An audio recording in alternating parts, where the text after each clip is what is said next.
نہایت واجب الاحترام قابل قدر احترام سماعت کرنے والے میرے دوست اور بزرگوں اور میری مائیں اور بہنیں، پچھلے جمعے پر عنوان ہمارا یہ تھا اچھا انسان بننے کے لیے 6 چیزوں سے بچنا ضروری ہے، جن میں سے 3 چیزیں پچھلے جمعے میں ذکر ہو چکی ہیں کہ انسانیت اگر غفلت کو چھوڑ دے اور غیبت کو چھوڑ دے اور دل میں کینہ رکھنا چھوڑ دے مسلمانوں سے، تو آپس میں محبت پیدا ہو سکتی ہے، اور اگر یہ چیزیں نہ ہوں تو انسانوں کے دلوں میں نفرت پیدا ہو جائے گی، آپس میں دوری پیدا ہو جائے گی اور فاصلے ہو جایا کرتے ہیں۔ آج اگلا قدم اور پہلی بات 3 چیزیں پہلے ذکر ہو چکی ہیں، آج چوتھی چیز کا ذکر ہے۔ اچھا مسلمان بننے کے لیے جس چیز سے بچنا ضروری ہے، چوتھی چیز ہے غلو۔ غلو سے اگر انسان نہ بچے تو انسانیت کے آپس میں دوری پیدا ہو جاتی ہے، اور آپس میں نفرت پیدا ہونے کے اسباب میں سے ایک سبب غلو کرنا بھی ہے۔ غلو کا کیا معنی ہے اور غلو کسے کہتے ہیں؟ کسی کو اس کی ضرورت سے زیادہ، کسی کو اس کی شان سے زیادہ، کسی کو اس کے رتبے اور مقام سے زیادہ اگر آپ اہمیت دیں گے تو شریعت کی نظر میں یہ غلو ہے۔ غلو جس کا جو مقام ہے، جس کا جو رتبہ ہے، جس کی جو حیثیت ہے، اس سے زیادہ شان، رتبے، مقام میں اس کو زیادہ بڑھ کے اہمیت دینا، جو اس کا مقام ہے رتبے میں، شان میں، مقام میں، تو یہ شریعت کی نظر میں غلو ہے، اور غلو اللہ تعالیٰ پسند نہیں فرماتے۔ میں نے آپ احباب کے سامنے قرآن پاک کی ایک آیت تلاوت کی۔ اللہ تعالیٰ فرماتے ہیں وقالت الیہود عزیر ابن اللہ، یہودیوں نے کہا کہ عزیر علیہ السلام یہ اللہ کا بیٹا ہے۔ وقالت النصارى المسیح ابن اللہ، اور عیسائیوں نے کہا، نصارہ نے کہا عیسیٰ علیہ السلام یہ اللہ کا بیٹا ہے۔ اس سے پچھلی آیت میں اللہ تعالیٰ نے حکم فرمایا تھا کہ تم یہودیوں سے لڑو، نصارہ سے لڑو، تو کچھ لوگوں کے ذہنوں میں یہ سوال پیدا ہوا کہ ہم یہودیوں سے کیوں لڑیں، ہم نصارہ سے کیوں ٹکرائیں؟ تو اللہ رب العزت نے اس آیت میں جواب دیا ہے کہ یہودیوں سے لڑنے کی وجہ یہ ہے کہ وہ عزیر علیہ السلام کو اللہ کا بیٹا کہتے ہیں، نصارہ سے لڑنے کی وجہ یہ ہے کہ وہ عیسیٰ علیہ السلام کو اللہ کا بیٹا کہتے ہیں، اور کسی کو اللہ کا بیٹا کہنا یہ کفر ہے شریعت کی نظر میں، اور بہت بڑا گناہ ہے۔ حدیث قدسی میں آتا ہے، ایک حدیث ہوتی ہے، ایک حدیث قدسی ہوتی ہے، ان دونوں کی تعریفوں میں فرق ہے۔ حدیث کسے کہتے ہیں؟ آپ صلی اللہ علیہ وسلم کے قول، فعل اور تقریر کو حدیث کہتے ہیں۔ حدیث قدسی کسے کہتے ہیں؟ اس کی تعریف یہ ہے، مختلف تعریفات کی گئیں، لیکن یہ تعریف انتہائی جامع اور خوبصورت ہے کہ آپ صلی اللہ علیہ وسلم کا اللہ کی طرف سے ایسی بات کرنا جو نہ وحی ہو کہ اسے قرآن کہا جائے، نہ نبی کی اپنی بات ہو کہ اسے حدیث کہا جائے، اسے حدیث قدسی کہتے ہیں۔ تو حدیث قدسی میں آتا ہے، آپ صلی اللہ علیہ وسلم نے ارشاد فرمایا کہ اللہ تعالیٰ فرماتے ہیں ابن آدم علیہ السلام کی اولاد مجھے گالیاں دیتی ہے، اور اسے گالی دینے کا مجھے کوئی حق نہیں کہ یہ مجھے گالی دے۔ آدم کی اولاد کو کوئی حق نہیں کہ مجھے گالی دے۔ اللہ کے نبی سے پوچھا گیا ابن آدم اللہ کو کیسے گالی دیتی؟ تو اللہ کے نبی نے فرمایا یدونی ولدن، کہ یہ اولاد کی نسبت اللہ کی طرف کرنا یہ اللہ کو گالی دینا ہے۔ اللہ کے نبی فرما رہے ہیں اولاد کی نسبت اللہ کی طرف کرنا یہ ایسا ہے گویا کہ اللہ کی رب العزت کی ذات کو گالی دے رہا۔ تو یہ وجہ بیان فرمائی۔ تو یہودیوں نے پیغمبر کی محبت میں ڈوب کر غلو کیا، شریعت کی حد کو کراس کیا۔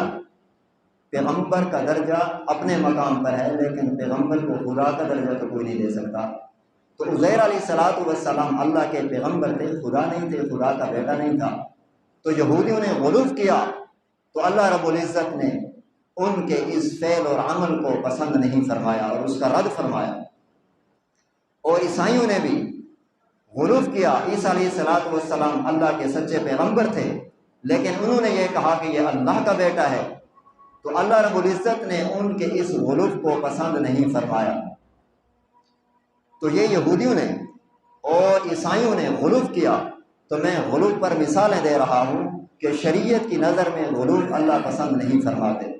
پہلے نمبر پر یہودیوں نے غلو کیا، عزیر علیہ السلام اللہ کے پیغمبر تھے اور انہوں نے اس کو اللہ کا بیٹا قرار دیا، اللہ نے اس کے اس غلو کو پسند نہیں فرمایا۔ عیسیٰ علیہ الصلوۃ والسلام اللہ کے پیغمبر تھے اور عیسائیوں نے کہا کہ یہ اللہ کا بیٹا ہے، اللہ قرآن میں فرماتے ہیں، اور اللہ تعالیٰ نے اس کو کافروں کا فعل قرار دیا ہے۔ اور قرآن پاک میں اللہ تعالیٰ فرماتے ہیں لم یلد ولم یولد، اللہ تعالیٰ نہ کسی کا بیٹا ہے اور نہ اللہ تعالیٰ کسی سے پیدا ہوا ہے، نہ اللہ کی اولاد ہے اور نہ اللہ کی ذات کسی کی اولاد ہے۔ اللہ رب العزت کی ذات اولاد سے بھی پاک ہے، اپنے ماں باپ سے بھی پاک ہے۔ یہ محتاج تو مخلوق ہوا کرتی ہے، خالق کسی چیز کا محتاج نہیں ہوتی۔ تو انہوں نے تو اللہ رب العزت نے غلو کو قرآن پاک میں خود بھی پسند نہیں فرمایا، اور غلو کو آپ کے میرے محبوب پیغمبر نے بھی پسند نہیں فرمایا۔ ایک شخص آیا اللہ کے نبی کے پاس، ترمذی شریف میں روایت موجود ہے۔ اس شخص نے کہا ہم بڑے بڑے بادشاہوں کے پاس گئے ہیں، لوگ ان کو سجدہ کرتے ہیں، تو آپ تو زیادہ حقدار ہیں کہ آپ اللہ کے پیغمبر ہیں، رسولوں میں اعلیٰ رسول، نبیوں میں اعلیٰ نبی، عظمتوں والا، مقام والا، شان والا۔ بڑے بڑے بادشاہوں کے درباروں میں ہم نے دیکھا ہے لوگ ان کو سجدہ کرتے ہیں، کیوں نہ ہو کہ ہم بھی آپ کو سجدہ کریں؟ آپ تو مخلوق میں سب سے اعلیٰ انسان ہیں۔ اللہ کے نبی نے فرمایا میں اللہ کا پیغمبر ہوں، میں خدا نہیں ہوں، میں رب نہیں ہوں، آپ اللہ کے علاوہ کسی اور کو سجدہ نہیں کر سکتے۔ تو اس بندے نے غلو کا اظہار کیا، یعنی جو پیغمبر کا مقام تھا اس سے آگے بڑھا، تو یہ غلو کیا اس نے۔ اللہ کے نبی نے فوراً منع فرمایا یہ سجدہ اللہ کی شان ہے کہ اسی کو سجدہ کیا جائے، اور اللہ رب العزت نے انسانوں کی پیشانی صرف اپنے در پہ جھکنے کے لیے بنائی ہے، غیروں کے در پہ جھکنے کے لیے نہیں بنائی۔ تو اللہ رب العزت نے غلو کو پسند نہیں فرمایا، اور اللہ کے نبی نے بھی غلو کو پسند نہیں فرمایا۔ اسی انداز میں آپ صلی اللہ علیہ وسلم کے بعض اوقات انسان غلو محبت میں بھی کرتا ہے، بعض اوقات انسان غلو رشتہ داری میں کرتا ہے اور دوستی میں کرتا ہے، تعلقات کی بنیاد پہ غلو کرتا ہے۔ شریعت کی نظر میں خلاف شرع غلو کسی انداز میں نہ اللہ کو پسند ہے نہ اس کے پیغمبر کو پسند ہے۔ آپ صلی اللہ علیہ وسلم کے 9 چچا تھے، کتنے؟ 9 چچا تھے۔ 9 میں سے صرف 2 شخص ہیں جن کو اللہ نے، آپ کے میرے محبوب نبی کے 9 چچا تھے، 9 میں سے 2 چچا کو اللہ نے ایمان کی دولت سے نوازا ہے۔ نمبر 1 حضرت عباس رضی اللہ تعالی عنہ اور حضرت حمزہ رضی اللہ تعالی عنہ، اور اسی طرح آپ اور میرے محبوب پیغمبر کی 6 پھوپھیاں تھیں، 6۔ ان میں سے ایک حضرت صفیہ رضی اللہ عنہا کو اللہ نے ایمان کی دولت سے نوازا۔ تو میں نے اس پر مثال دے رہا ہوں کہ بعض اوقات انسان رشتہ داری میں غلو کرتا ہے اور محبت کے درجے میں غلو کرتا ہے، اور غلو خلاف شرع کسی انداز میں نہ اللہ کو پسند ہے نہ اس کے نبی کو پسند۔ اور ابو لہب جو ہے آپ کے اور میرے محبوب نبی کا چچا ہے، سگا چچا ہے۔ ابو لہب نے آپ صلی اللہ علیہ وسلم کو، جب آپ صلی اللہ علیہ وسلم نے مکہ میں اعلان کیا قولوا لا الہ الا اللہ تفلحون، اے لوگو تم کلمہ پڑھ لو کامیاب ہو جاؤ گے، روایت میں آتا ہے ابو لہب نے اپنے دونوں ہاتھ پیغمبر کے منہ کے قریب لے گیا اور الفاظ نازیبا استعمال کیے، نہ پیغمبر کی ذات کا لحاظ کیا، نہ پیغمبر کی تعلیمات کا لحاظ کیا۔ ایک تو یہ مقام تھا۔ دوسرا، مینا کے مقام میں زمانہ جاہلیت سے حج کا طریقہ چلا آ رہا ہے، کیونکہ ابراہیم علیہ السلام سے حج چلا آ رہا ہے۔ مینا کے مقام میں آپ کے اور میرے محبوب پیغمبر خطبہ دے رہے تھے اور قرآن و سنت کی تعلیم دے رہے تھے، جیسے آپ کے میرے محبوب پیغمبر نے کلام کیا، گفتگو کی۔ آپ کے میرے محبوب پیغمبر تشریف لے، ابو لہب کھڑا ہو گیا، ان کو کہتا ہے اس نوجوان کو جانتے ہو؟ یہ میرا بھتیجا ہے، یہ میرا بھتیجا ہے، میں عبد المطلب کا بیٹا ہوں، میرا نام عبد العزیٰ ہے۔ یہ اپنے باپ اور دادا کے دین سے پھر گیا، اس کی بات میں نہ آنا۔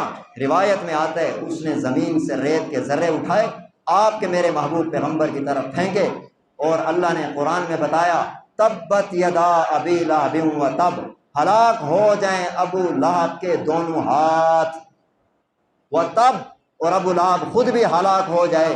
کیوں؟ نبی کا چچا ہے، اور آپ کو پتہ ہے چچا کے بارے میں اللہ کے نبی نے کیا فرمایا ہے؟ ام الرجل سنوا بھی، آدمی کا چچا اس کے باپ کی جگہ ہوتا ہے۔ یہ کس وقت؟ جب اس کے دل میں پیغمبر کی تعلیمات کا لحاظ ہوگا تو پھر اللہ بھی اس کا لحاظ کرتا ہے، اس کا پیغمبر بھی اس کا لحاظ کرتا ہے۔ اور اپنا چچا کیوں نہیں ہے اگر اس کے دل میں نہ اللہ کی اہمیت ہے، نہ رسول اللہ کی ذات کی اہمیت ہے، نہ پیغمبر کی بات کی اہمیت ہے، چچا کیوں نہیں ہے؟ نماز میں اللہ کے نبی تلاوت کرتے ہیں تبت یدا ابو لہب، بے شک میرا چچا ہے لیکن میری تعلیمات کا لحاظ نہیں کیا۔ میں پیغمبر نماز میں کہتا ہوں ابو لہب کے دونوں ہاتھ ہلاک ہو جائیں۔ ابو بکر صدیق نماز میں پڑھتا ہے تبت یدا ابی لہب و تب۔ قیامت تک آنے والے انسان قرآن کی تلاوت کرتے رہیں گے اور یہی کہتے رہیں گے ابو لہب کے دونوں ہاتھ ہلاک ہو جائیں، اس لیے کہ یہ پیغمبر کی طرف اٹھے تھے، اس لیے کہ یہ پیغمبر کی طرف یہ گستاخی کی نیت سے یہ ہاتھ اٹھے تھے۔ اللہ کے نبی صلی اللہ علیہ وسلم نے قیامت تک کے لیے اللہ نے قرآن میں سورت کے طور پہ اتار دی، قیامت تک انسان تلاوت کرتے رہیں گے۔ نبی کا چچا ہے، نبی کا چچا ہے۔ یہاں پر اللہ کے نبی کہہ سکتے تھے میرا سگا چچا ہے، تو ایسے الفاظ نہیں کہنے چاہیے، نہیں، آپ کے اور میرے محبوب پیغمبر نے امت کو بتایا ہے اسلام میں غلو نہیں ہے، رشتہ داری اپنی جگہ، دوستی اپنی جگہ۔ جب دل میں پیغمبر کی ذات کی، اس کی تعلیمات کی اہمیت نہ ہو تو میں پیغمبر خود تبت یدا پڑھ کے امت کو سبق دے رہا ہوں۔ شریعت معیار ہے، شریعت، اگر آپ غلو کرو گے تو آپ شریعت کی حد کراس کرو گے، آپ کے اور میرے ایمان کا نقصان ہوگا، کسی اور کا نقصان نہیں ہوگا۔ تو میں نے بطور مثال کے ابو لہب کی بات پیش کی کہ آپ سلمان کا سگا چچا ہے، اور قرآن پاک میں ہم روزانہ تلاوت کرتے ہیں ابو لہب کے دونوں ہاتھ ہلاک ہو جائیں، وہ تب، اور ابو لہب خود بھی ہلاک ہو جائے، نبی کا سگا چچا ہے۔ تو لحاظ کس وقت ہوگا؟ جس وقت کسی بندے کے دل میں شریعت کا لحاظ ہو، نبی کی تعلیمات کا لحاظ ہو، پھر وہ دنیا کے جس کونے میں رہتا ہو، مسلمان کے اوپر اس کا احترام واجب ہے۔ اور اگر احترام نہیں ہے شریعت اور پیغمبر کا، سگا چچا کیوں نہیں ہے، تو پھر پیغمبر بھی اس کا لحاظ نہیں کرتا۔ دوسری مثال، شریعت میں غلو اللہ پسند نہیں فرماتے۔ آپ صلی اللہ علیہ وسلم کی بیوی حضرت عائشہ صدیقہ رضی اللہ عنہا، اس کے سامنے اس کی اپنی بھتیجی ہے سکی، اس نے ایک اوڑھنی اوڑھی ہوئی تھی جو انتہائی باریک تھی۔ تو جیسے امی عائشہ صدیقہ رضی اللہ تعالی عنہ نے اس عورت کو دیکھا، اپنی بھتیجی تھی نا، تو اپنی بھتیجی سے کس کو پیار نہیں ہوتا، اس کے سر سے وہ دوپٹہ اتارا اور اس کو پھاڑا، روایت میں آتا ہے پھاڑا، اور پھاڑ کے اس کو پھینک دیا، اور دوسری چادر اس کو دی کہ اللہ کے نبی نے منع فرمایا ہے عورت باریک اوڑھنی، باریک چادر نہیں پہن سکتی جس سے اس کے بال نظر آئے، جس سے اس کا وجود نظر آئے۔ امی عائشہ صدیقہ اس لیے اس کو مسئلہ بتایا کہ بھتیجی کو مسئلہ معلوم نہیں تھا۔ تو امی عائشہ صدیقہ رضی اللہ تعالی عنہ نے اپنی وہ چادر موٹی اس کو دے دی اور باریک اس سے پھینک دی۔ یہاں پر امی عائشہ صدیقہ نے شریعت کا لحاظ رکھا ہے، بے شک اپنی بھتیجی تھی لیکن غلوب نہیں کیا۔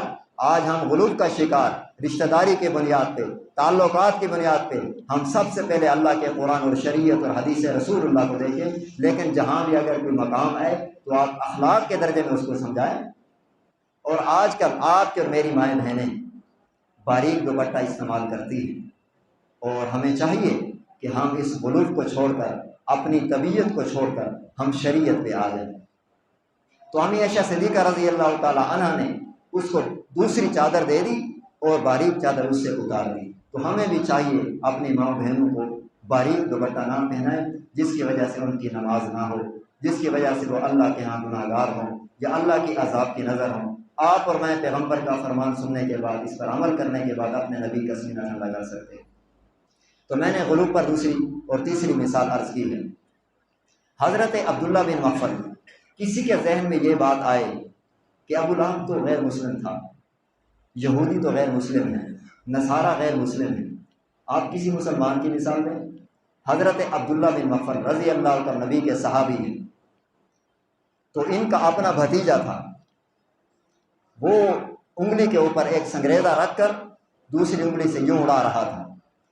تو حضرت عبداللہ رضی اللہ تعالیٰ عنہ نے اپنے بھتیجے کو کہا کہ اس طرح نہ کریں، اللہ کے نبی نے اسے منع فرمایا، کسی مسلمان کے آنکھ میں جا کے لگ جائے گا اور اس کی آنکھ زخمی ہو جائے گی، کسی مسلمان کو تکلیف پہنچ جائے گی۔ تو اس نے دوبارہ دیکھا اپنے بھتیجے کو اسی انداز میں کر رہا تھا، بخاری شریف میں روایت موجود ہے۔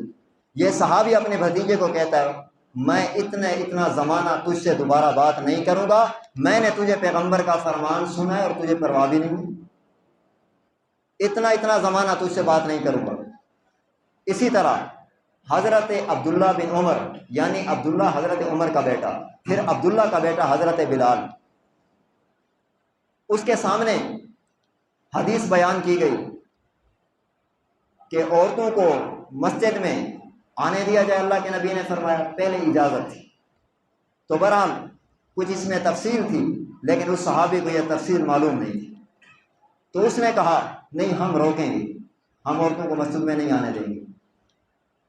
تو اس اپنے بیٹے کو باپ کہہ رہا ہے، عبداللہ اپنے بیٹے بلال کو کہہ رہا ہے، وہ عبداللہ جو حضرت عمر کا بیٹا ہے، کہتا ہے، ایک روایت میں آتا ہے کہ اپنے بیٹے کو تھپڑ رسید کیا، دوسری روایت میں آتا ہے کہ تجھ پر اللہ کی لعنت ہو، تیسری روایت میں آتا ہے کہ دوبارہ میں نے تجھ سے بات نہیں کرنی، چوتھی روایت میں آتا ہے کہ اس کو اتنا برا کہا اپنے بیٹے کو کہ اس سے پہلے کبھی بھی عبداللہ نے اپنے بیٹے بلال کو اتنا برا نہیں کہا تھا، کہ میں نے آپ کے سامنے پیغمبر کا فرمان پڑھا ہے اور آپ نے اس کو اہمیت ہی نہیں دی۔ تو ہم کو یہ باتیں سبق دیتی ہیں کہ ہم غلوف کا درجہ چھوڑ کر اگر ہم آپس میں غلوف کریں گے، آپ گھروں میں دیکھیں، بیوی ہے، اپنے گھر والوں کی طرف سے اگر کوئی بات ہو جائے اپنے میکے کی طرف سے تو وہ عورت برداشت نہیں کرتی، اگر ان کی غلطی بھی ہو پھر بھی برداشت نہیں کرتی، خامن سے ناراض ہو جاتی ہے کہ آپ نے میرے گھر والوں کے بارے میں ایسی بات کر دی، حالانکہ ان کی غلطی بھی ہوتے پھر بھی نہیں مانتے۔ اگر شوہر کے گھر والوں نے غلطی کی ہے تو بیوی ناراض ہو جاتی ہے، اگر وہ غلطی پر ہو پھر بھی نہیں مانتے۔ تو شریعت میں غلوب منع ہے، اگر ہم آپس میں غلوب کریں گے، غلطی ہو بھی صحیح نہ مانیں، تو پھر آپس میں نفرت پیدا ہوگی، آپس میں دوری پیدا ہوگی، آپس میں نفرت پیدا ہوگی، دوری پیدا ہوگی۔ اگر ہم غلوف کرنا چھوڑ دیں تو ہم معاشرے کے اچھے انسان بن سکتے ہیں۔ غلوف کا معنی کسی کو اس کی ضرورت سے زیادہ اہمیت دے دینا، جو شریعت کی نظر میں ناپسندیدہ ہو، یہ پہلی بات ہے۔ پانچویں چیز کہ اگر انسان غرور چھوڑ دے، 6 باتیں غین سے شروع ہوتی ہیں، چوتھی بات میں نے عرض کر دی غلوف، 5ویں نمبر پر غرور۔ غرور کا مطلب ہے تکبر کرنا۔ حدیث پاک میں آتا ہے، آپ صلی اللہ علیہ وسلم نے فرمایا، وہ شخص لا يدخل الجنت من کان فی قلبہ مثقال ذرۃ من کبر، جس کے دل میں ذرہ برابر تکبر ہوگا وہ شخص جنت میں داخل نہیں ہو سکتا۔ تو یہ اس چیز کی ضرورت ہے کہ مرد بھی اور عورتیں بھی اپنے دل سے اپنے ظاہر اور باطن سے تکبر کو ختم کر دیں، ہم معاشرے کے اچھے انسان بن سکتے ہیں۔ اور ایک حدیث پاک میں آتا ہے، دو گناہ ایسے ہیں جس کی سزا مرنے کے بعد تو ضرور ملے گی، لیکن مرنے سے پہلے دنیا میں بھی اس کو سزا ملے گی۔ پہلی چیز تکبر کرنا۔ جو بندہ جتنا تکبر کرے گا وہ اتنا ہی ذلیل ہوتا چلا جائے گا، اس سے ایسے کام ہوں گے جس کی وجہ سے وہ ذلیل تر ہوتا چلا جائے گا۔ اللہ کے نبی کا فرمان، جو تکبر کرتا ہے، اور آپ کو معلوم ہے تکبر کس نے کیا تھا؟ شیطان اللہ کی دربار سے گمراہ ہو کر بھاگا اور وہاں سے دھتکارا گیا تکبر کی وجہ سے۔ فرعون گمراہ ہوا تکبر کی وجہ سے، شیطان گمراہ ہوا تکبر کی وجہ سے، ابو جہل گمراہ ہوا تکبر کی وجہ سے۔